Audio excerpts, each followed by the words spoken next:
Hello, dear students. Welcome to the Classical Career Academy YouTube channel. जैसा कि आपको last video में मैंने प्रॉमिस किया था कि अब हम ऑर्गेनिक केमिस्ट्री में जो हमारा टॉपिक है जनरल ऑर्गेनिक केमिस्ट्री, उसमें हम स्टार्ट करने जा रहे हैं लेक्चर नंबर 2। आपको मैं पहले ही बता चुका हूँ कि हमारे जिस लेक्चर और हमारी इस जर्नी में हम साथ में मिल करके जो चीज़ें पढ़ेंगे वो रहेंगी रिएक्शंस, क्यों चलती हैं, कैसे चलती हैं, क्या प्रोडक्ट्स रहने वाले हैं, इफ़ेक्ट्स कौन-कौन से ऑपरेट करेंगे, टेम्परेचर, प्रेशर का क्या इफ़ेक्ट पड़ेगा। साथ में जनरल ऑर्गेनिक केमिस्ट्री में कुछ बेसिक से टॉपिक्स बताए थे। जस्ट लाइक इसमें इफ़ेक्ट्स क्या हैं, let me just take the laser and show you. जो हमने बताए थे आपको कि इफ़ेक्ट्स क्या होते हैं वहाँ पे, जैसे inductive, mesomeric, resonance, hyper conjugation. इसके बाद रिएक्शन, जो नेमिंग रिएक्शंस होता है एक टॉपिक, वो वाली चीज़। इसके अलावा रिएजेंट्स की बात करेंगे हम, ये डिफरेंट डिफरेंट रिएजेंट्स का क्या इम्पैक्ट पड़ेगा। इसके अलावा बात करें तो रिएक्शन के बीच-बीच में क्या इंटरमीडिएट बनते हैं, ये भी हमारा एक स्पेसिफिक टॉपिक रहता है। एंड फाइनली अगर बात करें तो जो रिएक्शन इंटरमीडिएट हैं, उनकी स्टेबिलिटी जो बनती है, क्या स्टेबल रहते हैं, किस तरह से वो आगे प्रोसीड करेंगे, कौन-सी रिएक्शन फ़ास्ट होगी, ये सब चीज़ें प्रोसीड करेंगी, ये पढ़ेंगे हम। और साथ में एक टॉपिक होता है हमारा आइसोमरिज़्म। तो चलते हैं आज हम अपने इस जर्नी में आगे की तरफ। और मैंने आपको पहले भी ये बताया था कि जो बेसिक्स हम पढ़ने वाले हैं वो कौन-कौन सी क्लासेस के रहेंगे, 9th क्लास, 10th क्लास के आगे। सिंपल से बेसिक्स हैं जहाँ से स्टार्टिंग होती है कार्बन की। So just starting the lecture number 2। अभी मैं यहाँ पे आपके लिए लेक्चर नंबर 2 का जो बेसिक है, वो आज हम क्या-क्या पढ़ने वाले हैं। Let me try it for you. Lecture number 2, right? अभी जो हमारा जो लेक्चर स्टार्ट होगा, उसका जो मेन फ़ोकस रहेगा, वो रहेगा हमारा अबाउट कार्बन, राइट? कार्बन क्या है, राइट? अगर आप पीरियोडिक टेबल को जब देखते हो, तो 6 नंबर पे, जिसका एटॉमिक नंबर 6 है, हमारा एक एलिमेंट आता है, वो है कार्बन, राइट? इसकी अगर मैं इलेक्ट्रॉनिक कॉन्फ़िगरेशन देखूँ, तो वो जो इलेक्ट्रॉनिक कॉन्फ़िगरेशन है, वो क्या रहती है? Any idea? अगर उसको बेसिक फॉर्म में लिखूं तो वो इलेक्ट्रॉनिक कॉन्फ़िगरेशन रहती है 2 4। इन दोनों का सम क्या रहेगा? 6। इसी को अगर मैं स्ट्रक्चर फॉर्म में बनाने की कोशिश करूं, if this is my nucleus, N से डिनोट कर रहा हूं न्यूक्लियस को, सेंटर। उसके बाद मैं शेल्स को ड्रॉ करने जा रहा हूं। First shell is this and the second shell is this, right? Carbon के केस में यहां पे दो शेल्स ड्रॉ कर रहा हूं। और इसके बाद अगर मैं उसमें इलेक्ट्रॉन्स फिल करने की कोशिश करता हूं, तो फर्स्ट शेल में दो इलेक्ट्रॉन्स, वन हियर, वन। बाहर वाली शेल में 4 इलेक्ट्रॉन्स आएँगे, 1, 2, 3 एंड 4। तो ये टोटल इलेक्ट्रॉन्स कितने बन गए? 6 इलेक्ट्रॉन्स, राइट? तो ये बाहर वाली जो शेल है, this is known as valence shell.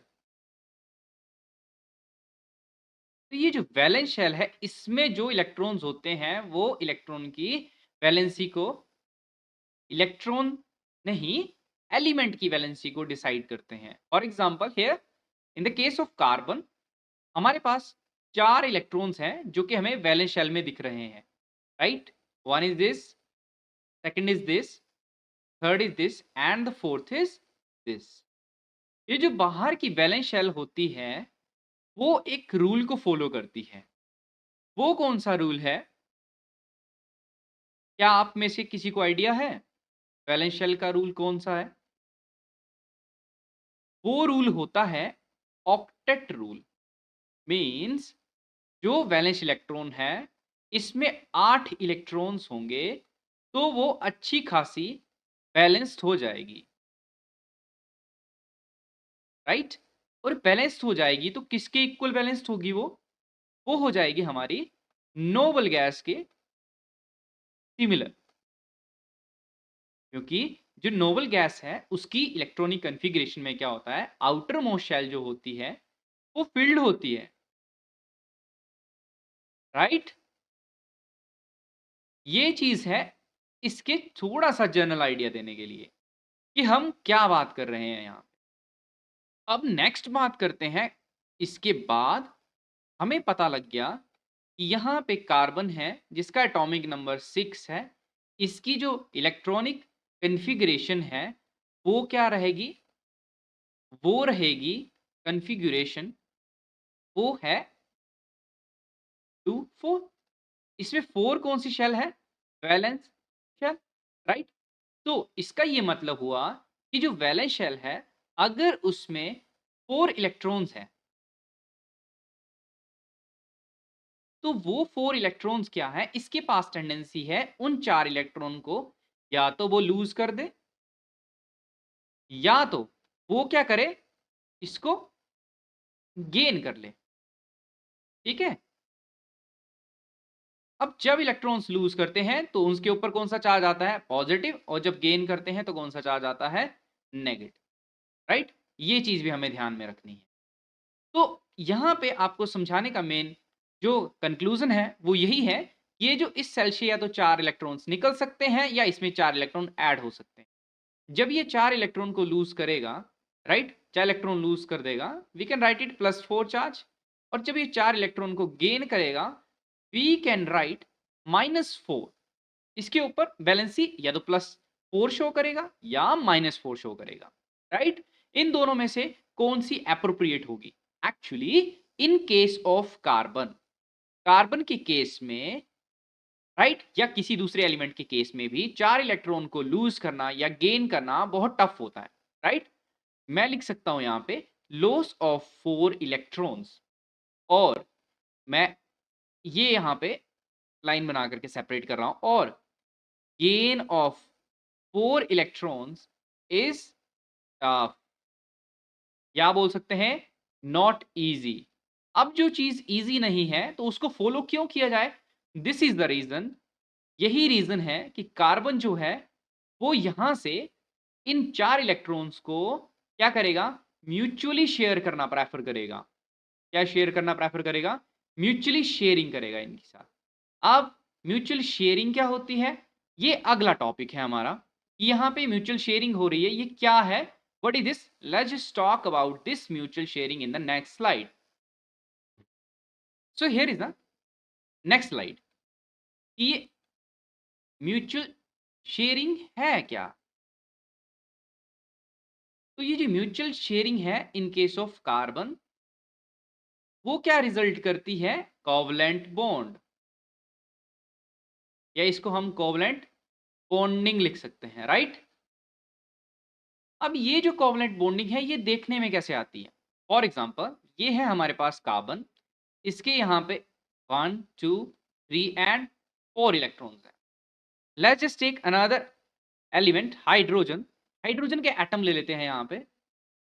One atom of hydrogen having 1 electron, second atom of hydrogen जिसके पास भी एक इलेक्ट्रॉन है, थर्ड एटम ऑफ हाइड्रोजन जिसके पास भी एक इलेक्ट्रॉन है, और यहाँ फोर्थ हाइड्रोजन जिसके पास खुद का एक इलेक्ट्रॉन है, राइट?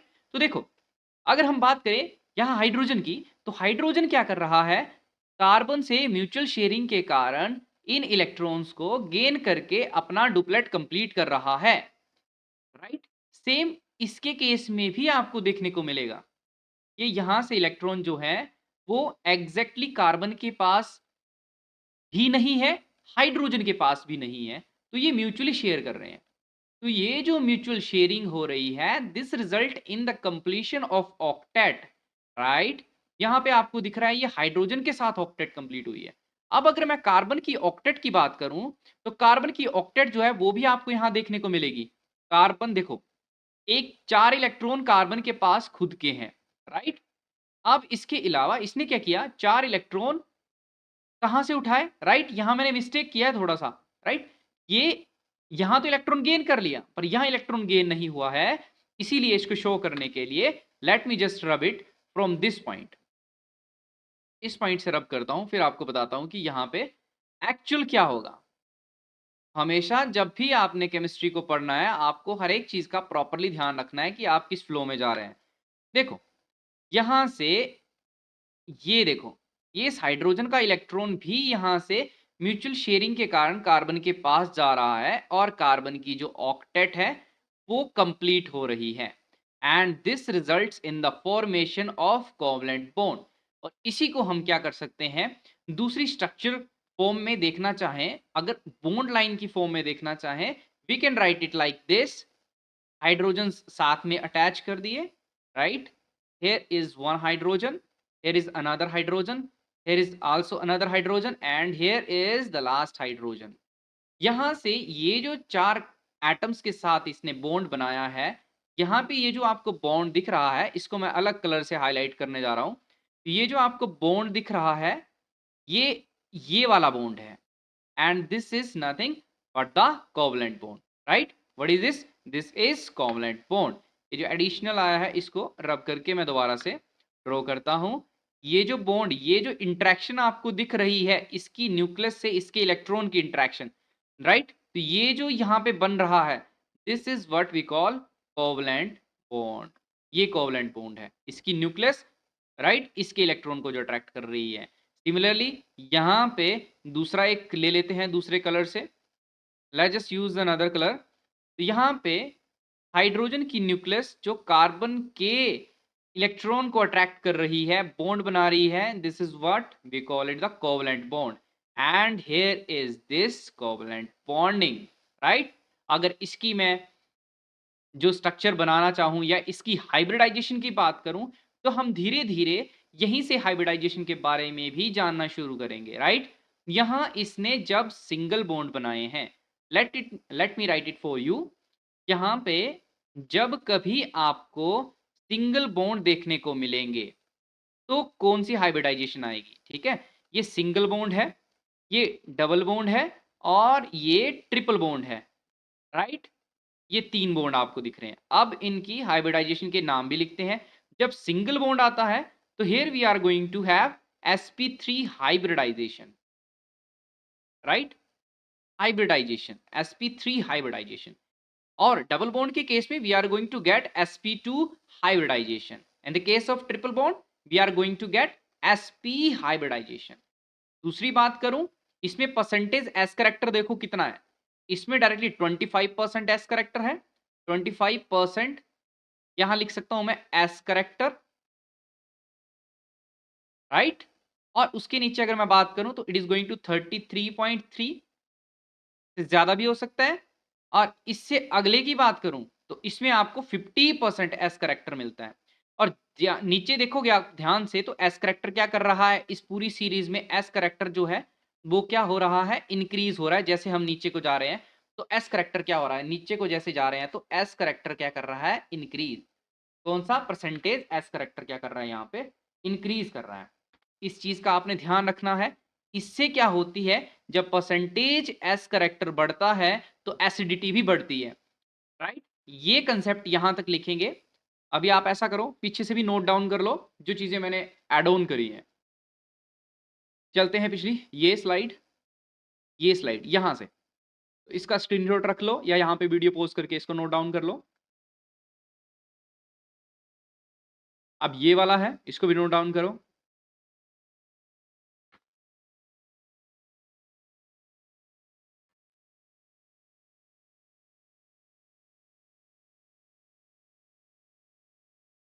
या इसको भी नोट डाउन कर लो यहां तक, फिर हम चलते हैं अगले पेज पे। या now moving on to the next page. यहां पे हम बात करने जा रहे हैं परसेंटेज एस करेक्टर की। से होता क्या है, जैसे जैसे परसेंटेज एस करेक्टर इंक्रीज करता है, राइट, वहां पे एसिडिटी जो होती है, एसिडिक करेक्टर जो होता है वो भी इंक्रीज करता है। वो क्या चीज है वो अब आप देखोगे। जैसे कि मैं बोलूंगा आपको order of acidic character in the case of 3 bonds, just give me a second, order of acidic character. ऐसे से क्वेश्चंस समटाइम्स पूछे जाते हैं क्योंकि ये इजी क्वेश्चंस हैं, बेसिक्स हैं, ये हर जगह काम आते हैं। तो बोलते हैं कि triple three is more electronegative than, या triple bond is more electronegative than हमारा double bond, which is also more electronegative than single bond. ये अभी अगले जैसे जैसे हम बढ़ते जाएंगे तब ये चीजें समझ आएगी हमें, ये इसका मतलब क्या है। एक्चुअली अगर इसको शॉर्ट में समझे हम, तो ये क्या करता है, जो ट्रिपल बॉन्ड है, फॉर एग्जाम्पल अगर हम इसकी बात करें यहाँ पे, तो ये जो इलेक्ट्रॉन्स को अपनी तरफ ज़्यादा खींचने की टेंडेंसी रखता है, किसके? जो इसके साथ कार्बन अटैच होता है। This means to say that अगर इस पिक्चर को मैं क्लियर करना चाहूँ, तो इसको मैं आपको एक अलग तरीके से क्लियर कर सकता हूँ। मेरे कहने का ये मतलब है कि ये जो कार्बन यहाँ पे अटैच्ड हैं ट्रिपल बॉन्ड के थ्रू, तो इस कार्बन के ये जो यहाँ पे इलेक्ट्रॉन्स हैं, 3 इलेक्ट्रॉन यहाँ जो शेयर हो रहे हैं, वो इलेक्ट्रॉन को अपनी तरफ ज़्यादा खींच रहे हैं। इलेक्ट्रॉन को भी अपनी तरफ ज़्यादा खींच रहे हैं, बहुत स्ट्रांगली खींच रहे हैं। बॉन्ड लेंथ इनसे कम हो जाती है। जब आपकी बॉन्डिंग इंक्रीज़ करती है, तो बॉन्ड लेंथ डिक्रीज़ हो जाती है, राइट? तो ट्रिपल बॉन्ड के केस में बॉन्ड लेंथ कम हो जाती है। अब इसकी बात है, अगर यहाँ पे कोई अदर एटम है जिसके ऊपर इलेक्ट्रॉन्स लगे हुए हैं, तो ये जो यहाँ पे ट्रिपल बॉन्ड है, वो इसके इलेक्ट्रॉन्स को यहाँ पे ज़्यादा मूव करवाने की टेंडेंसी रखता है, ज़्यादा पकड़ने की टेंडेंसी रखता है, राइट? ये चीज़ है, बट ये ज़्यादा अभी आप समझो मत, क्योंकि ये आगे चल के हम प्रॉपरली पढ़ने वाले हैं। अभी सिर्फ इतना है जो बेसिक समझने हैं आपने, वो ये है कि अभी हम सिंपल बात कर रहे हैं परसेंटेज एस करैक्टर की। तो परसेंटेज एस करैक्टर में हमें क्या-क्या देखने को मिला? ट्रिपल बॉन्ड ज़्यादा है एसिडिक करैक्टर में, और उसी तरह से ये ऑर्डर सेम फॉलो भी होगा इसके लिए, सेम ऑर्डर 4 किसके लिए? सोचिए ऐसा कौन-सा ऑर्डर होगा एसिडिक स्ट्रेंथ के अलावा? सोचो, सोचो, लगाओ दिमाग। जिसमें आपका क्या है? ट्रिपल बॉन्ड ज़्यादा है, then double bond, then single bond. Yes, bond angle की बात होती है यहाँ पे।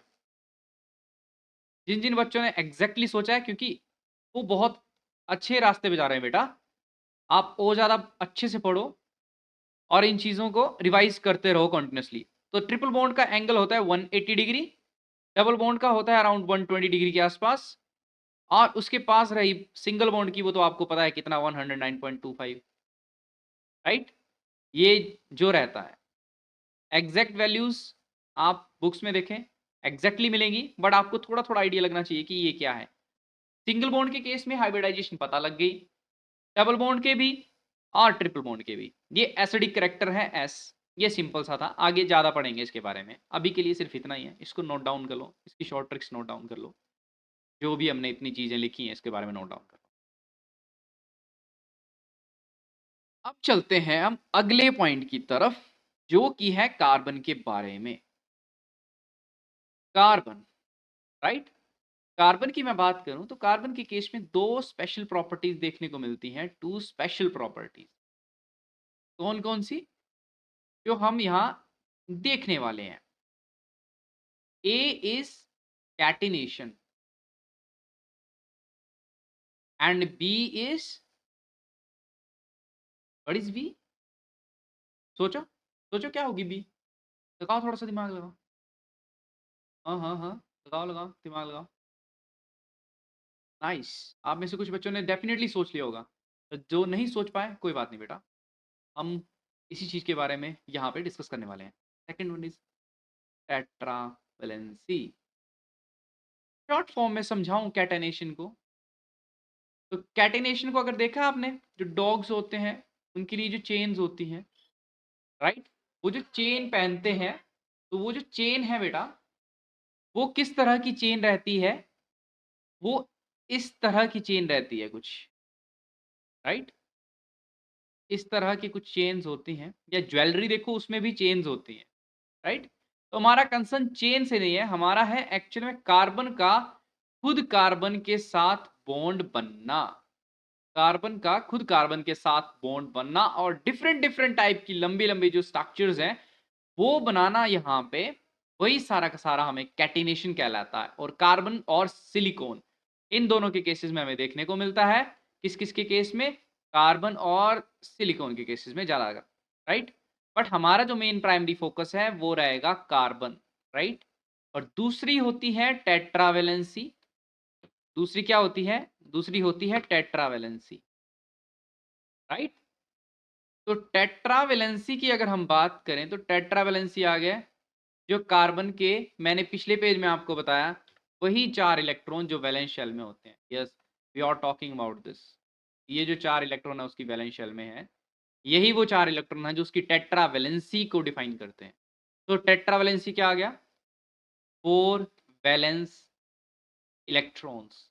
और ये जो 4 वैलेंस इलेक्ट्रॉन्स हैं, इसी की वजह से हमको कौन सी बॉन्डिंग देखने को मिलती है? Covalent bonding. Covalent bond, right. ये होगी इसकी 2 प्रॉपर्टीज जिनके बारे में हमें जानना बहुत जरूरी था। अब बात करते हैं जीओसी की स्टार्टिंग के बारे में। जहां से एग्जैक्टली हमारी जीओसी स्टार्ट होती है वो आता है आपका स्ट्रक्चरल रिप्रेजेंटेशन। तो हमारा जो पहला टॉपिक है यहां पे, that is going to be structural representation.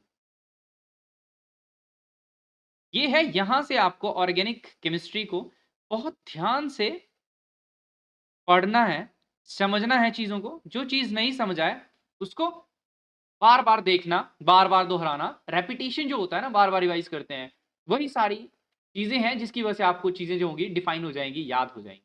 तो आपका मेन प्राइमरी फोकस क्या रहना चाहिए? रिवाइज करना, कंटिन्यूसली रिवाइज करना। और ऑर्गेनिक के केस में जितना ज्यादा आप चीजों को लिख लिख के प्रैक्टिस करोगे वो आपका की कंसेप्ट रहेगा। इसको, इस वॉर को लड़ने के लिए आपको बिल्कुल तैयार होकर चलना पड़ेगा।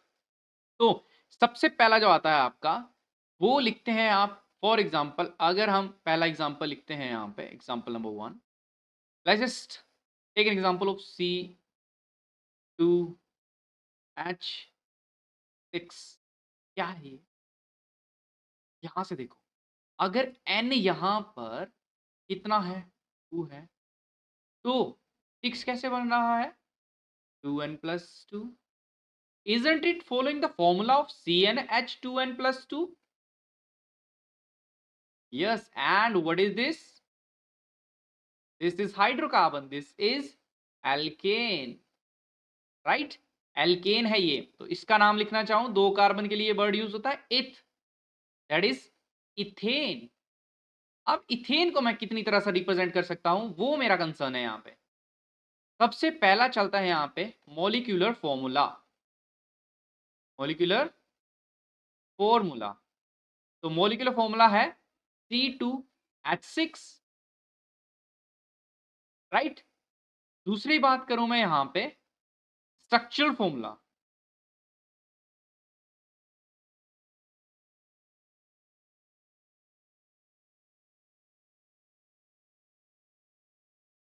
स्ट्रक्चरल फॉर्मूला, सोचिए क्या होगा? क्या हम गलत कर रहे हैं या हम सही कर रहे हैं? सोचिए, सोचिए, सोचिए, लगाइए दिमाग। मॉलिक्यूलर फॉर्मूला और स्ट्रक्चर फॉर्मूला क्या है? इस तरह से, जस्ट मुझे एक सेकंड दीजिए।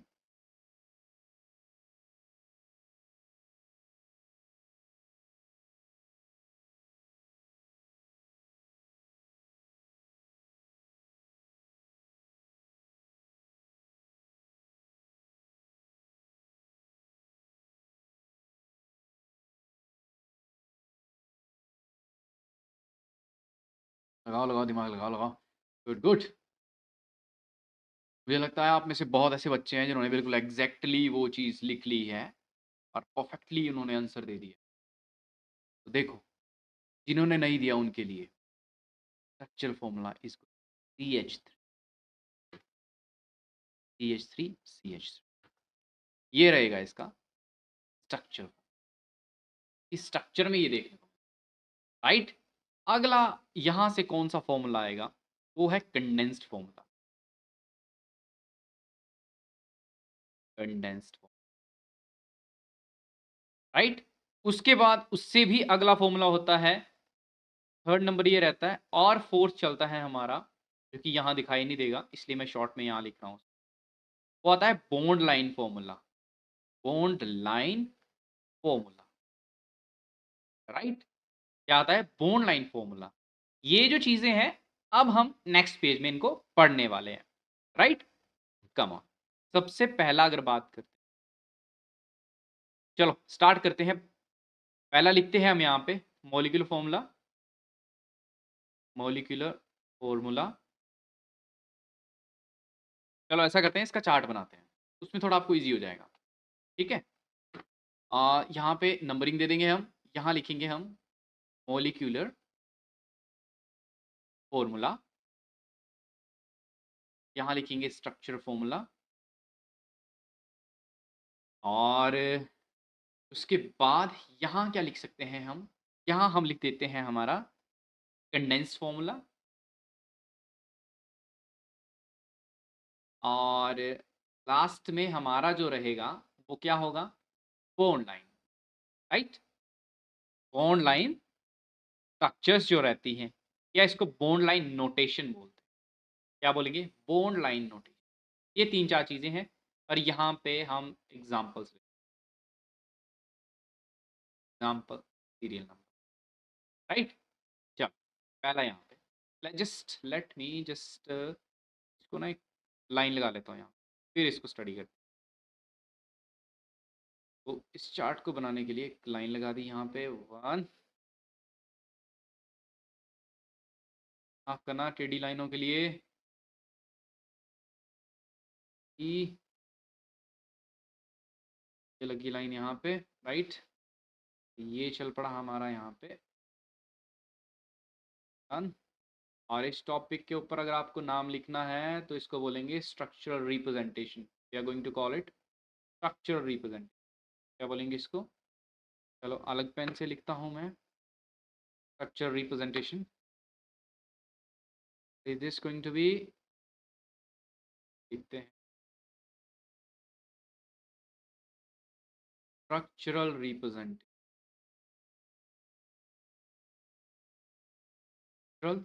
रिप्रेजेंटेशन,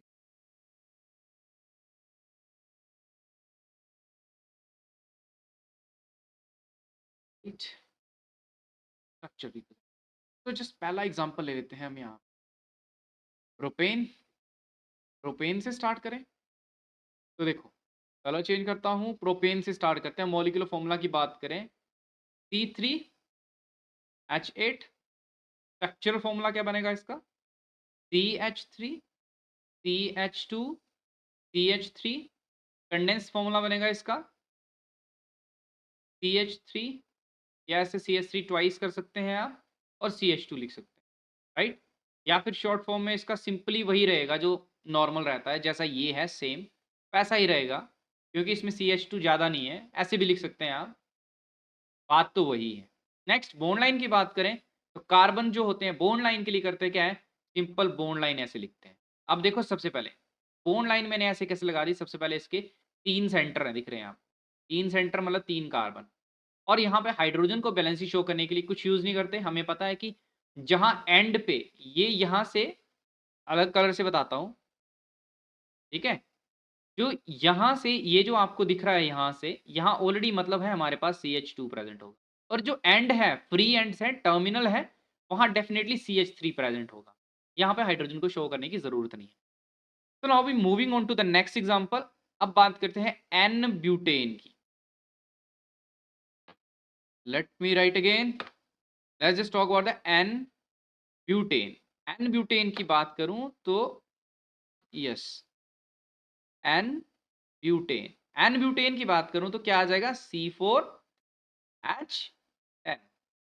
क्या बनेगा इसका formula, CH3, CH2, CH2, CH3, और ये कंडेंस फॉर्मूला क्या बनेगा इसका, CH3, CH2 twice CH3, this is condense formula. और बॉन्ड लाइन की बात करूं तो पहले कार्बन कितने हैं, 4, तो उसको अपने हिसाब से रीअरेंजमेंट ले लो। चाहे स्टार्टिंग करते हैं यहाँ से, एक कार्बन, यहाँ से एक कार्बन, ये दूसरा कार्बन, ये तीसरा कार्बन, ये चौथा कार्बन, समझ गए। यहाँ पे क्या आ जाएगा, इस पॉइंट पे आएगा CH3, यहाँ आएगा CH2, यहाँ आएगा CH2, और यहाँ आएगा CH3। Did you get it. अब आपके लिए काम है हमारे पास, अब मैं आपको देता हूं ये, शायद आपको दिख रहा होगा मैंने कुछ प्लस सा बनाया है, प्लस बनाया है, इसका मॉलिक्यूलर फॉर्मूला लिखेंगे। पहले कंडेंस फॉर्मूला से स्टार्ट करें, एक कार्बन है इसके पास एक टर्मिनल, दूसरा टर्मिनल, तीसरा टर्मिनल, चौथा टर्मिनल। आई डोंट नो आपको दिखाई दे रहा है या नहीं। ये एग्जांपल मैं यहाँ पे लिख रहा हूँ, ये प्लस सा बनाया मैंने, प्लस में ये आ गया सेंटर वाला कार्बन, जो कि मैं यहाँ लिख रहा हूँ, राइट। और ये इसके बाद टर्मिनल, एक टर्मिनल, दूसरा टर्मिनल, तीसरा टर्मिनल, चार टर्मिनल, 4 CH3 हैं इसके टर्मिनल्स में। तो I can write CH3 4, this is condense formula. इसी को अगर मैं लिखना चाहूं तो आई कैन राइट सिंपली वही, इसी की तरह ऑलमोस्ट ये भी आ जाएगा। I can write CH3, right, ये दोबारा लिख लेता हूँ। I can write CH3 CH3, ये यहाँ से CH3, यहाँ भी CH3, यहाँ भी CH3। तो ये जो चीज बनी है यही वो स्ट्रक्चर है that I was asking for, ये CH3। अब आपने क्या करना है, आपने जस्ट मोमेंट, हाँ, अब आपने यहाँ पे क्या करना है, सिंपली कार्बन को कैलकुलेट करो, कार्बन काउंट करो कितने हैं, और हाइड्रोजन काउंट करो। तो कार्बन कितने हैं, 5 कार्बन हैं, सामने दिख रहा है, 4 बाहर के, 1 5 वाला, ठीक है। और साथ में हाइड्रोजन की बात करूं तो 12 हाइड्रोजन है इसमें, राइट। ये क्लियर। इसकी जो नेमिंग्स रहेगी, ठीक है, इसको हम सिंपली कार्बन काउंट करो पहले, और देखो कि सेकंड लाइन पोजीशन पे या जो मिडिल के पोजीशन है 2 CH3 लगे हैं, इसीलिए इसका नाम नियो आ जाएगा। नियो, एक कार्बन पे 2 मिथाइल ग्रुप्स लगे हैं, this methyl group and this is also methyl group, right. ये चीज आ गई आपके पास methyl group, both are the methyl groups, ये दोनों आ गई। और कार्बन कितने हैं, 1 2 3 4 5 5। I am going to write its name as neopentane, neopentane, right. तो इस तरह से आगे आगे आपको स्ट्रक्चर्स बनानी है, दिखाई देंगी। सिमिलरली अगर मैं बात करूं तो अगले वाले पेज पे आपको सेम ऐसी बनानी होगी। तो आपके लिए क्वेश्चंस हैं, नंबर 1, आप क्या करोगे, आप बॉन्ड लाइन नोटेशन दे रहा हूं मैं आपको, ये